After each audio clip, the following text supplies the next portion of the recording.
പ്രിയപ്പെട്ടവർ, ഈ ക്രിസ്മസ് കാലവാ. ക്രിസ്മസിന്റെ ഒരു സന്ദേശം അൽമായരായ നമ്മളെല്ലാം എങ്ങനെ ദരിദ്രരോട് സുവിശേഷം പറയുന്ന കർത്താവിനെ അവൻ നടന്നുകൊണ്ട് അവൻ ആ യൂദയ മുഴുവനും സമരിയ മുഴുവനും ചുറ്റി സഞ്ചരിച്ച് കുഷ്ഠരോഗിയുടെ കൂടെയും ബന്ധിതന്റെ കൂടെയും ബദിരന്റെ കൂടെയും കാഴ്ചയില്ലാത്തവന്റെ കൂടെയും ഒക്കെ അവന് സൗഖ്യം കൊടുത്തുകൊണ്ട് അവന് സൗഖ്യവും സമാധാനവും കൊടുത്തുകൊണ്ട് നടന്നു പോയ കർത്താവ്, ആ കർത്താവ് നമ്മളോട് പറയുന്ന കാര്യം കേൾക്കാൻ വേണ്ടി ഈ ക്രിസ്മസ് കാലത്ത് നമ്മൾ ഒരുമിച്ച് കൂടിയിരിക്കുക. അതും നമ്മുടെ കുഞ്ഞുമോൻ ചായന്റെ നേതൃത്വത്തിൽ. അരയ്ക്ക് മേലെ ജീവനുള്ളൂ, അങ്ങനെ പറയുന്ന കുഞ്ഞുമോൻ ചായനും ഇഷ്ടം.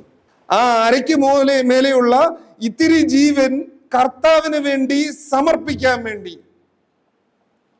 ഈ രക്തസാക്ഷിത്വം വരിക്കാൻ ഒരു തരത്തിൽ എളുപ്പമാണ്. കാര്യം പണ്ടൊക്കെ കുരിശുയുദ്ധത്തിന്റെ സമയത്ത് നേരെ എന്ന് കൊടുത്താൽ രക്തസാക്ഷിത്വം വരിക്കാമായിരുന്നു.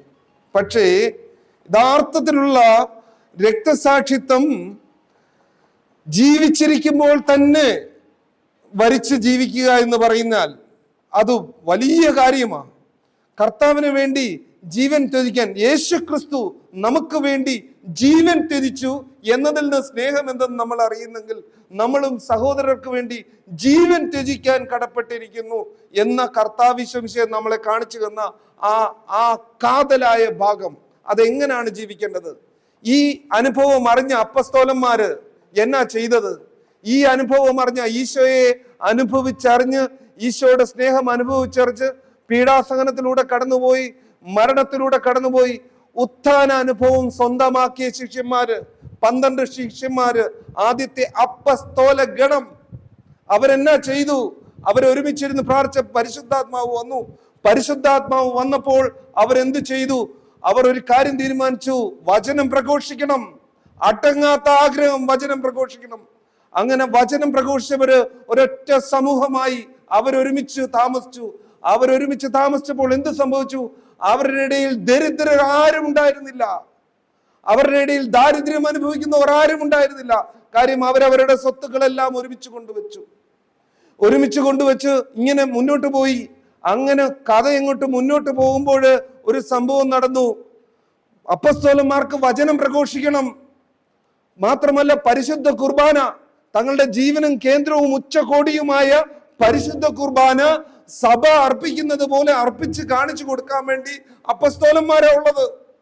ആ അപ്പസ്തോലന്മാരിങ്ങനെ ജ്വലിച്ച് നിൽക്കുമ്പോൾ ഒരു വലിയ പ്രശ്നം ഉണ്ടായി. അവിടെ അനാഥരും വിധവകളും ദരിദ്രരുമായ ഒരു കൂട്ടം ആളുകള്, അവർക്ക് അന്നന്ന് അപ്പത്തിന് വേണ്ടി വകയില്ല. അവര് വിഷമിച്ചിരിക്കുന്നു, ദാരിദ്ര്യം അനുഭവിച്ചിരിക്കുന്നു. അവര് സഹനത്തിലിരിക്കുന്ന ആ സമയത്ത് അവർക്ക് ഭക്ഷണം കൊടുക്കണം.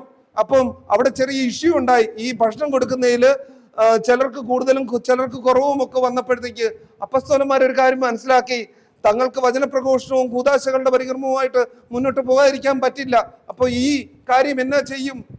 അവര് പറഞ്ഞു, നിങ്ങളുടെ ഇടയിൽ ജ്ഞാനവും വിവേകവും നിറഞ്ഞ 7 പേരെ കണ്ടുപിടിക്ക്. ആ 7 പേരെ കൊണ്ടുവന്നു. അവർ സാധാരണ മനുഷ്യരായ പോരാ, അവർ ജ്ഞാനവും ആത്മാവും തികഞ്ഞ 7 പേർ. അതില് ഫസ്റ്റ് ആളാണ് ഒരു ക്രിസ്മസ് നാളില് ഒരു ക്രിസ്മസിന്റെ സമയത്ത് പിതാവേ ഈ കുറ്റം ഇവരുടെ മേൽ ആരോപിക്കരുത് എന്ന് പറഞ്ഞ് രക്തസാക്ഷിയായ ജീവിത ബലി അർപ്പിച്ച എസ്തപ്പാനോസ്. സഭയുടെ ദൗത്യം വചന പ്രഘോഷണം, 2 കൂദാശകളുടെ പരികർമ്മം, 3 ജീവകാരുണ്യ പ്രവർത്തനം അഥവാ ഡയക്കോണിയ, കെരിഗ്മ മർട്ടീരിയ, ലൈതുർഗിയ, ഡയക്കോണിയ. ആ ഡയക്കോണിയെ നമ്മളെടുത്ത് അധികാരത്തിന്റെ ഉത്തുംഗ ശൃംഗത്തിലായിരുന്ന റോമാ സാമ്രാജ്യം നമ്മൾക്ക് അധികാരം കിട്ടിയപ്പോൾ, ആദിമസഭ അധികാരം കിട്ടിയപ്പോൾ, റോമാ സാമ്രാജ്യം മുഴുവനും ക്രിസ്ത്യാനിറ്റി ആയപ്പോൾ നമ്മൾ പതിയെ അധികാരത്തിന്റെ ലെവലിലൂടെ കടന്നു കഴിഞ്ഞ് പേപ്പസി ഒക്കെ കടന്ന് ഇന്നിപ്പോൾ ഇവിടെ എത്തി നിൽക്കുമ്പോൾ സെക്കൻഡ് വത്തിക്കാൻ കൗൺസിൽ പ്രഖ്യാപിച്ചുകൊണ്ട് മാർപ്പാപ്പ പറഞ്ഞു, പൊടിപടലങ്ങൾ കടന്നു പോകട്ടെ, പൊടിപടലങ്ങളെല്ലാം പോകട്ടെ, വാതിൽ തുറന്നിടട്ടെ എന്ന് പറഞ്ഞു. ഡയക്കോണിയ എന്ന് പറഞ്ഞു കഴിഞ്ഞാൽ അഡ്മിനിസ്ട്രേഷൻ അല്ല. ഡയക്കോണിയ അതായത് കൂദാശകളുടെ പരികർമ്മവും വചന പ്രഘോഷണവും കഴിഞ്ഞാൽ തൊട്ടടുത്ത് നിൽക്കുന്ന ഡയക്കോണിയ ഡീക്കൺ ശുശ്രൂഷ എന്ന് പറഞ്ഞാൽ അത് ജീവകാരുണ്യ പ്രവർത്തനമാണ്.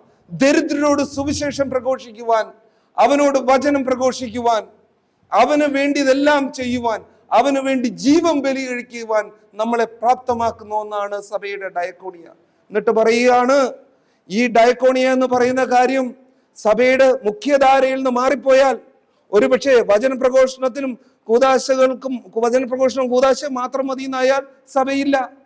വചനപ്രഘോഷവും കൂദാശകളുടെയും നടുക്ക് ഡയക്കോണിയ വന്നാൽ, മുന്നിൽ വന്നാൽ, അവിടെ ജീവകാരുണ്യ പ്രവർത്തനങ്ങൾ കൂടുതലാകുന്നത് വഴി സഭ പുഷ്പിക്കുന്ന കാലമാണ്.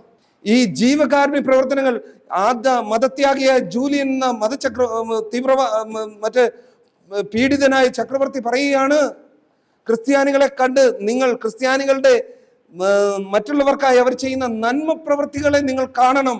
തെരുവിലും നമ്മുടെ ഇടയിലും കഴിയുന്ന ഏറ്റവും ചെറിയവരായ മക്കൾക്ക് ശുശ്രൂഷ ചെയ്യുമ്പോൾ നമ്മൾ ക്രിസ്ത്യാനിറ്റിയുടെ അന്തസത്ത മുഴുവനും, ക്രിസ്തുവിനെ മുഴുവൻ അവർക്ക് പകർന്നേകുക ചെയ്യുന്നത്. കർത്താവിന്റെ അഭിഷേകം, ക്രിസ്ത്യാനി എന്ന പദത്തിന്റെ അർത്ഥം തന്നെ ക്രിസ്തു എന്ന പദത്തിന്റെ അർത്ഥം തന്നെ അഭിഷിക്തൻ എന്നാണ്. ഈ അഭിഷേകം ചെയ്യപ്പെട്ടത് എന്തിനാ? മറ്റുള്ളവർക്ക് വേണ്ടി ജീവനെ പകുത്തു നൽകാൻ. അങ്ങനെ എൻ്റെ ജീവനെ പകുത്തു നൽകിക്കൊണ്ട് ഞാൻ ജീവനെ നേടാൻ വേണ്ടി, അങ്ങനെ ജീവനെ നേടാൻ വേണ്ടി നീ ആഗ്രഹിക്കുന്നെങ്കിൽ, അല്ലെങ്കിൽ ഈ സുവിശേഷ സന്ദേശം നീ സ്വീകരിക്കുന്നെങ്കിൽ, ഈ ആത്മീയ ആവേശം നീ ഉൾക്കൊള്ളുന്നെങ്കിൽ, നീ മിഷണറി സ്പിരിറ്റ് ഉൾക്കൊള്ളുന്നെങ്കിൽ, നീ ആരുടെ അടുത്തേക്കാണ് ആദ്യം പോകേണ്ടത്? നമ്മൾ സഭയുടെ ക്രിസ്തു സാക്ഷ്യം വഹിക്കുന്നെങ്കിൽ ആ ക്രിസ്തു സാക്ഷ്യം വഹിക്കാൻ വേണ്ടി അൽമായർക്കുള്ള പങ്ക് എത്ര വലുതാണ്. അതിൽ ഈ ഭൂമിയിൽ ഈ സുവിശേഷത്തിന്റെ ഉപ്പായി വർത്തിക്കുവാൻ അൽമായർക്കാണ് ഏറ്റവും കൂടുതൽ സാധ്യതയെന്ന് വത്തിക്കാൻ കൗൺസിലുകൾ അൽമായർക്കുള്ള ഡിഗ്രിയിൽ കൃത്യമായിട്ട് പറയുന്നുണ്ട്. അതുകൊണ്ട് ഒന്ന് ഉറപ്പാക്കാം നമുക്ക്, ജെസ്സയുടെ കുറ്റിയിൽ നിന്ന്, ആ കുറ്റി എങ്ങനെയാണെന്നറിയോ? മുളംകുറ്റി ഉണങ്ങി ദ്രവിച്ച് അല്ലെങ്കിൽ തകർന്ന് ഒന്നുമില്ലാതെ ദ്രവിച്ച് നടക്കുന്ന ആ കുറ്റിയിൽ നിന്നാണ് മുള പുറപ്പെട്ടത്. ആ മുള കടന്നു വന്നപ്പോൾ ആ ശിശുവിന്റെ മുമ്പിൽ ബലവാനായ സിംഹവും ഏറ്റവും ദുർബലമായ ആട്ടിൻകുട്ടിയും ഒന്നിച്ചു മേയും. ഒന്നേ ഉള്ളൂ, മെനു വ്യത്യാസമായി. എല്ലാവരും വൈക്കോൽ തിന്നും എന്ന് പറഞ്ഞു കഴിഞ്ഞാൽ അവിടെ ശാന്തി ഉണ്ടാകുമെന്ന് ക്രിസ്ത്യാനി നമ്മുടെ ജീവിതത്തില്, അത് സീറോ മലബാർ ആണേലും മലങ്കരയാണേലും ലാറ്റിനാണെങ്കിലും, നമ്മൾ പരിശുദ്ധ കത്തോലിക്ക സഭയിൽ നമ്മളുടെ ജീവനെ പങ്കുവെച്ചു കൊടുക്കുക, സുവിശേഷ പ്രഘോഷണം നടത്തണമെങ്കിൽ നമ്മൾ അത് ആദ്യം ചെയ്യേണ്ടത് ഏറ്റവും എളിയവർക്കാ, ഏറ്റവും ചെറിയവർക്കാ. ഒരു സംശയം ഉണ്ടാകരുത്. ജോയ് ഓഫ് ദ ഗോസ്പൽ 48-ാം പോയിന്റിൽ ഫ്രാൻസിസ് മാർപ്പാപ്പ കൃത്യമായി പറഞ്ഞു വെക്കുന്നുണ്ട്, നിങ്ങൾ ഈ ആത്മീയാവേശം ഏറ്റെടുക്കുന്നെങ്കിൽ നിങ്ങൾ ആരുടെ അടുത്തേക്ക് പോകും? ലൂക്കാ 14 ഉദ്ധരിച്ചുകൊണ്ട് അദ്ദേഹം പറയുകയാണ്, നിങ്ങൾക്ക് നിങ്ങളുടെ പണക്കാരായ അയൽവാസികളുടെയോ അല്ലെങ്കിൽ നിങ്ങളുടെ സുഹൃത്തുക്കളുടെയോ അല്ലെങ്കിൽ മറ്റാരുടെയും അടുത്തേക്കല്ല നിങ്ങൾ പോകേണ്ടത്, നിങ്ങൾക്ക് തിരികെ നൽകാൻ ഒന്നുമില്ലാത്തവരുടെ അടുത്തേക്ക്, ഏറ്റവും എളിയവരായ ആളുകളുടെ അടുത്തേക്ക്. ഇത്ര വ്യക്തമായ സംശയത്തെ, ഇത്ര വ്യക്തമായ സന്ദേശത്തെ ദുർബലപ്പെടുത്തുന്ന ഒരു സംശയമോ വിശുദ്ധീകരണമോ ഉണ്ടാവരുത് എന്ന്. അപ്പോൾ ക്രിസ്തു സന്ദേശം ഈ ക്രിസ്മസ് നമ്മുടെ പടിവാതിൽക്കൽ എത്തി നിൽക്കുന്ന ഈ സമയത്ത് നമുക്ക് ചെയ്യാവുന്ന ഏറ്റവും വലിയ കാര്യം, നമ്മൾ ആരും സോഷ്യൽ വർക്കേഴ്സ് അല്ല, സാമൂഹ്യ പ്രവർത്തകരല്ല. ഞാൻ കർത്താവിൻ്റെ എളിയ ഒരു വൈദികനാണ്. മറ്റ് എന്തൊക്കെ വന്നെന്ന് പറഞ്ഞാലും അതൊക്കെ സൈഡിലേ ഉള്ളൂ. അതിൻ്റെ കോർ ആൻഡ് കാമ്പ് എന്നാന്ന് ചോദിച്ചു കഴിഞ്ഞാൽ കർത്താവിനെ ജീവിക്കുക എന്നതാ. കർത്താവിനെ ജീവിക്കുന്നെങ്കിൽ കർത്താവ് നടന്നു പോയത് ആദ്യം തന്നെ അവൻ ചെന്ന് സത്രത്തിൽ സ്ഥലം ചോദിച്ചു. മാതാവ് ഔസേപ്പിതാവും ചോദിച്ചു. പക്ഷെ ലോകത്തിന്റെ അഹന്തയെ പരിഹസിക്കുന്ന ദൈവനീതി എന്നോണം അവന്റെ കണ്ണും കാതും ദൈവം അടച്ചു കളഞ്ഞു. എന്തിനാണെന്നറിയാവോ? അവന് ജനിക്കാൻ ഈ പുൽ തകിട് അല്ലെങ്കിൽ ഈ പുൽമെത്ത അല്ലെങ്കിൽ ആ കൊച്ചു ഗുഹ അതായിരുന്നു അവൻ ഏറ്റവും ആപ്റ്റബിൾ ആയത്. ഈ ലോകത്തിലെ വലിയ കൊട്ടാരങ്ങൾ അവൻ ആപ്റ്റബിൾ അല്ലായിരുന്നു. അതുകൊണ്ട് നമുക്ക് ഏറ്റവും നിസാരമെന്ന് കരുതുന്ന വഴിയിൽ കിടക്കുന്ന ഒരു മകനെയും നമുക്ക് അവഗണിക്കാതിരിക്കാം. എനിക്ക് വലിയ സന്തോഷം തോന്നിയിട്ടുണ്ട്. നമ്മുടെ കുഞ്ഞുമൻചായൻ ഈ വണ്ടിയുമായിട്ട് കുഞ്ഞുമൻചായന് അങ്ങ് അൻപൂലത്തിന്റെ മലയുടെ മണ്ടയ്ക്ക് കയറിയിട്ടുണ്ട്. പകുതി ജീവനെ ആ മനുഷ്യനുള്ളൂ. ആ പകുതി ജീവനുമായിട്ട് ആ മനുഷ്യൻ അങ്ങ് മണ്ടയ്ക്ക് കയറിയിട്ടുണ്ട്. ഈ മക്കളുടെ ഇടയിലൊക്കെ വന്നിട്ട് പുള്ളിക്ക് എല്ലാ തെരുവോരങ്ങളിൽ വന്ന് എൻ്റെ കൂടെ ശുശ്രൂഷിക്കാൻ വരണമെന്ന് നല്ല ആഗ്രഹമുണ്ട്, പക്ഷെ സാധിക്കുന്നില്ല. അടുങ്ങാത്ത ആഗ്രഹമുണ്ട്, സാധിക്കുന്നില്ല. പക്ഷേ അവിടെ ഇരുന്നു കൊണ്ട്, ആ വീൽ ചെയറിൽ ഇരുന്നു കൊണ്ട് മക്കളോട് സംസാരിക്കുന്ന വഴി എനിക്ക് ഭയമാ, ഇനി അവന്റെ രോഗം മൂത്ത് അവൻ വല്ലതും ചെയ്താലോ എന്നുള്ളത്. ഞാൻ തൊട്ടടുത്ത് നിൽക്കും, ഇല്ല, അവനൊന്നും ചെയ്യില്ല. സ്നേഹത്തിന്റെ കരുണാർദ്രതയുടെ മുഖം. ഇവിടെ ലോകം മുഴുവനും ക്രിസ്തു സുവിശേഷമായി തെണ്ടി നടക്കുന്ന എത്രയോ മനുഷ്യരുണ്ട്. ഇവിടെ എൻ്റെ സ്വന്തം സഹോദരങ്ങളായിട്ട് ഞാൻ ഓർക്കുന്നുണ്ട്. ഞാൻ പാലാരിവട്ട ഇടവകയിലായിരുന്നപ്പോഴത്തേക്ക് ഇവിടെ ഇരിക്കുന്നവരിൽ ആളുടെ പേര് പറയുന്നില്ല, എത്രയോ കഷ്ടപ്പെട്ടാണ് ഒരു മനുഷ്യനെ ഇവിടുന്ന് ട്രീറ്റ്മെന്റ് സെന്ററിൽ എത്തിക്കാൻ വേണ്ടി മദ്യപാനത്തിന് അഡിക്റ്റായി കുടുംബം മുഴുവൻ നശിച്ചിരിക്കുന്ന ആ മനുഷ്യനെ സൗഖ്യപ്പെടുത്താൻ വേണ്ടി പുള്ളിയെടുത്ത കഷ്ടപ്പാടുകളും ത്യാഗവും ചെറുതല്ല. നിങ്ങളെല്ലാവരും ഇവിടെ വന്നിരിക്കുന്ന എല്ലാവരും ഒരു വിധത്തിൽ അല്ലെങ്കിൽ മറ്റൊരു വിധത്തിൽ ചെറിയവനോട് സുവിശേഷം പറഞ്ഞുകൊണ്ടിരിക്കുന്നവർ തന്നെയാ.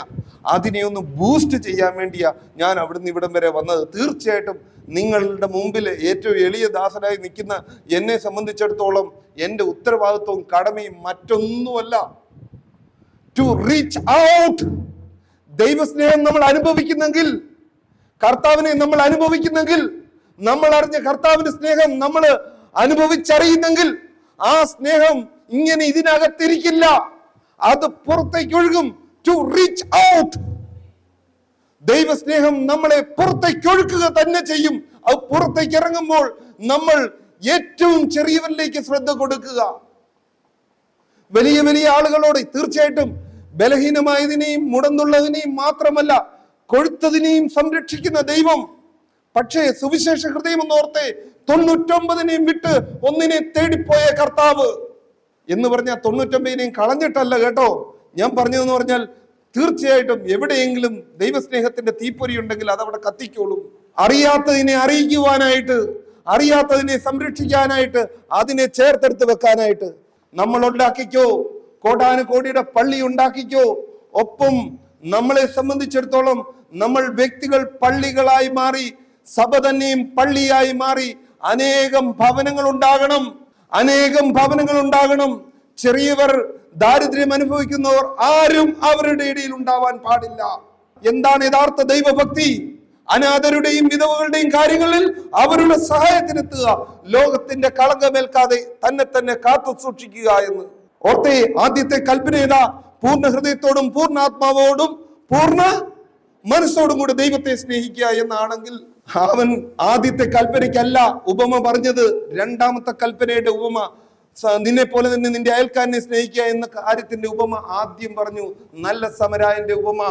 അവൻ നല്ല സമരായന്റെ ഉപമ പറഞ്ഞു തന്നിട്ട് വീണ്ടും അവൻ മർത്താ മറിയത്തിന്റെ ഉപമയിലൂടെ ഒന്നാം ഇത് പറഞ്ഞു. അതായത് സഹോദരനെ സ്നേഹിക്കാത്തവനെ എങ്ങനെ ദൈവത്തെ സ്നേഹിക്കാൻ സാധിക്കും?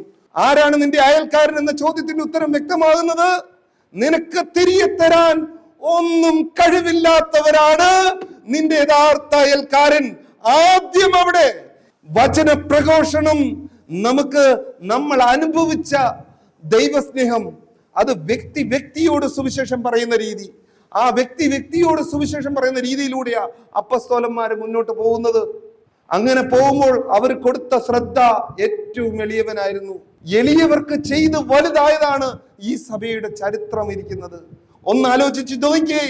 ആദ്യ ഡീക്കന്മാരുടെ ചരിത്രം ഇങ്ങോട്ട് വരുമ്പോൾ റോമൻ പ്രീഫെക്ട് വിളിച്ചു, ലോറൻസിനോട് ചോദിച്ചു, ലോറൻസേ നിന്നെയും കത്തിച്ചു കളയും, മാർപ്പാപ്പയെ ഞങ്ങൾ തീർത്തു, ബാക്കിയുള്ളവരെ തീർത്തു, ഇനി നിന്റെ ഊഴവ, നിനക്ക് ഒരു ദിവസം സമയം തരാം, നീ സഭയുടെ സ്വത്തെല്ലാം കൊണ്ടുവാ. ലോറൻസ് എന്നാ ചെയ്തു? പോയിട്ട് സഭയുടെ സ്വത്തെല്ലാം ദരിദ്രർക്ക് വീതം വെച്ചു കൊടുത്തു. എന്നിട്ട് പിറ്റേ ദിവസം റോമൻ പ്രീഫെക്റ്റിന്റെ അടുത്ത് പറഞ്ഞു, ഈ മക്കളാണ് സഭയുടെ സ്വത്ത്. അതിന് ഉത്തരം കിട്ടിയത് എങ്ങനെയാണെന്നറിയാവോ? ഒരു സൈഡ് മീൻ പൊള്ളിക്കാൻ നമ്മുടെ ഇവിടെ ഇഷ്ടം പോലെ മീൻ പൊള്ളിക്കുന്ന കടകളൊക്കെ ഇപ്പൊ പുതുതായിട്ട് ഇഷ്ടം പോലെ ഈ ഇറച്ചിയൊക്കെ പൊള്ളിച്ച് മനുഷ്യൻ കഴിച്ചുകൊണ്ടിരിക്കുന്ന സമയമാണല്ലോ.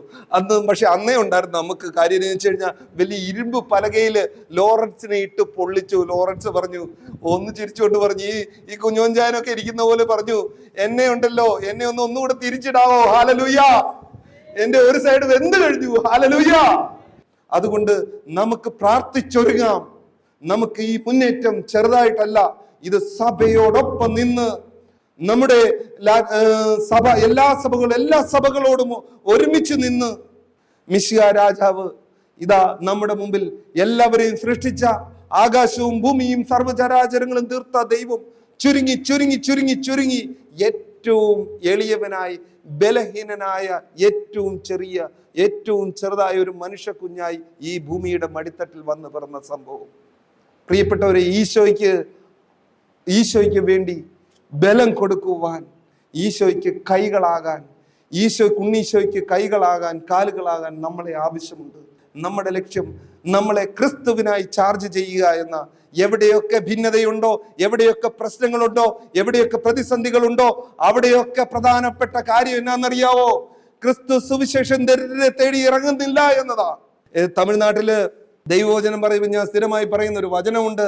ഇതാ, അൻപില്ലാത്തോർ കടവുളെ അറിന്തു കൊള്ളവില്ലേ, ஆனால் கடவுள் അൻപായിരിக்கிறேன். സ്നേഹമില്ലാത്തവൻ ദൈവത്തെ അറിയുന്നില്ല, കാരണം ദൈവം സ്നേഹമാണ് എന്ന്. നമ്മൾ ഇല്ലാതായി തീരുമ്പോൾ ഒരുപാട് പേർക്ക് ജീവൻ ഉണ്ടാവണം. ജീവൻ ഉണ്ടാകാതിരിക്കുന്നിടത്തോളം ക്രിസ്ത്യാനി ആവുകയില്ല. Happy Christmas.